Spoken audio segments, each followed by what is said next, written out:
জুমাতু ইলাল জুমাতি কাফারা, এক জুমার থেকে আরেক জুমায় পা দিবে পুরা সপ্তাহটা মাফ। সপ্তাহটা তারপরও যদি কিছু বেচা যায় তাহলে ওই ব্যক্তি যোজকে যায় কি করে আমাকে বুঝান। তারপরও যদি কিছু বেচা গেল তাহলে একটু আগে তো বললাম ওই যে রান আউটের থেকে বাঁচাইয়া দিয়েন, ঠিক না? হ্যাঁ, রমজানে পা দিতে দেরি, রমাদান ইলা রমাদান কাফারা, রমজান থেকে রমজানে পা দিতে দেরি, পুরা বৎসরের গুনাহ মাফ হইতে দেরি হয়।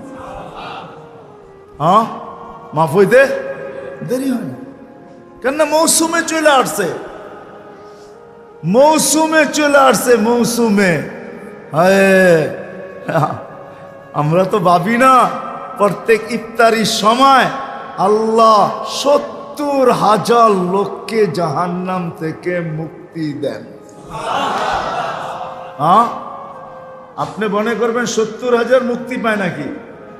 হ্যাঁ, হুজুররা কইব হাদিসে তো 70,000 আছে। আমি বলবো না, 70,000-এর চেরম এই প্রবাদ বাক্যটা সত্য। শিশুর পিতা ঘুমিয়ে আছে সব শিশুরই অন্তরে। আমিও বলবো 70,000-এর পিঠে আরো কয়েক 70,000 ঘুমায় আছে। কেমনে জানেন? এই 70,000 কিয়ামতের দিন উঠা দাঁড়াবে আর বলবে আল্লাহ অধিকার দিবে সুপারিশের। এরা দাঁড়াবে আর সুপারিশ করে কয়েক 70,000 নিয়ে যাবে, ঠিক না? যেমন আল্লাহর রসুল বৈশা আছেন, তো জিবরিল আলাইহিস সালাম হাসতে হাসতে আসছে, বড় খুশি আজকে। আল্লাহ রসুল জিজ্ঞাসা করছে এত খুশি কেন? বলছে সুসংবাদ নিয়ে আসছি, আপনিও খুশি হয়ে যাবেন। বলছে কি সুসংবাদ?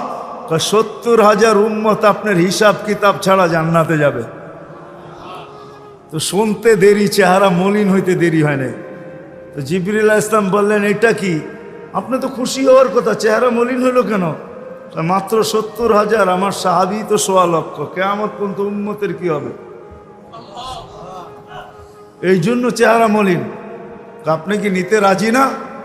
নিতে রাজি না এই কথা বলতেছি না, কিন্তু ভাবতে হবে এটা বলতে পারি। ভাইবা দেখি নিব কি নিব না।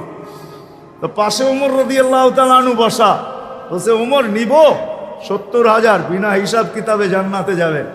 তো যেমন উস্তাদ তেমনই তো ছাত্র হয়, পীর যেমন মুরিদও তো এমনই হয়, ঠিক না?